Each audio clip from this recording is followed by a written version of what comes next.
આજનો આ પ્રસંગ મારા ગુરુદ્વારે મારા દાદા ગુરુ સદગુરુ મહારાજ શ્રી વીરારામ બાપુની 46મી નિર્વાણ તિથિ નિમિત્તે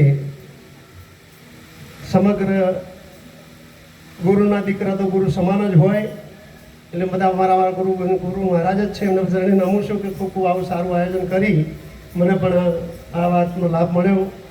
અને એથી વિશેષ સભાની અંદર દૂર દૂરથી વધારે હરિભક્તો સંત મહાપુરુષોનો સ્ટેજ ઉપર બિરાજમાન દરેક મહાપુરુષોના પવિત્ર ચરણોની અંદર દાસના ખૂબ ખૂબ વંદન. જય ગુરુ મહારાજ, જય ગુરુ મહારાજ. આ ભજનની અંદર એક વાત કરી કે મન હંસા નજરે આયા, મન પંખી નજરે આયા, ત્યો નથી ચોચ કે પોખન કાયા. સદગુરુ મહારાજની કૃપાથી, સદગુરુ મહારાજના આશીર્વાદથી, સદગુરુ મહારાજની યુક્તિ મુક્તિથી એ સદગુરુ મહારાજે આ વસ્તુ નક્કી કરાઈ કે આ ઘટની અંદર એક હંસ તત્વ વસ્તુ નક્કી કરાઈ, તેને ચોચ કે પોખ કે કાયા કશું કોઈ છે. કારણ કે સંત મહાપુરુષે કીધું કે જે દેખાય તે સત્ય નથી, નથી દેખાતું તે સત્ય, સત્ય જોવામાં આવે નહીં. હે જીવાત્મા આવું તારું સ્વરૂપ.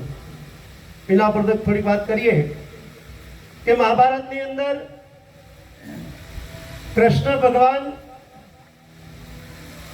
ભીલની પાલડીથી એમનું કૃષ્ણ ભગવાન મરી ગયા એવું જગત કહે છે. મહાભારતની અંદર ભીલની પાલડીથી કૃષ્ણ ભગવાન મરી ગયા એવું જગત કહે છે કે કૃષ્ણ ભગવાન ભીલની પાલડીથી મરી ગયા. એક બાજુ ગીતાની અંદર કૃષ્ણ ભગવાન કહે છે કે હે અર્જુન, કોઈ શસ્ત્ર મને છેદી શકે તેમ નથી. તાના પર થોડોક આપણે વિચાર કરવાનો કે કૃષ્ણ ભગવાન જે શરીર છૂટી ગયું એનાથી કંઈક વસ્તુ તત્વ જુદી છે એની વાત કરી, દેહાતીતની વાત કરી. એ દેહમાં આવે તેમ નથી. એનાથી કંઈક કૃષ્ણ ન્યારા છે, દેખાય તે એનાથી કૃષ્ણ કંઈક જુદા છે. એને કોઈ શસ્ત્ર છેદી શકે ને તેમ નથી. અગ્નિ બાળી શકે ને, પોણી પીંજવી શકે ને, પવન, આ બધી જ વસ્તુ તત્વ તેની નિશાની બતાવી છે. ને એ જ નિશાની સદગુરુ મહારાજે તમારાના મારા પર કૃપા કરીને આ વાત ચોખ્ખા કરીને બતાવ્યા છે, નક્કી કરાયા છે. પુરુષોત્તમ બાપુને ભજનની અંદર 15 તિથિની અંદર એક આવે છે, 9મી તિથિનું એક કડી કે સખી નવમે નિર્બંધ કહાવે, જે નથી પાપ કે પુण्य કાળ નહીં ખાવે. તો પાપ કે પુण्य કે કાળ કશું કોઈ થાય એમ નથી. આવું સ્વરૂપ સદગુરુ મહારાજે આપણને ઘટની અંદર સમજાવ્યું છે.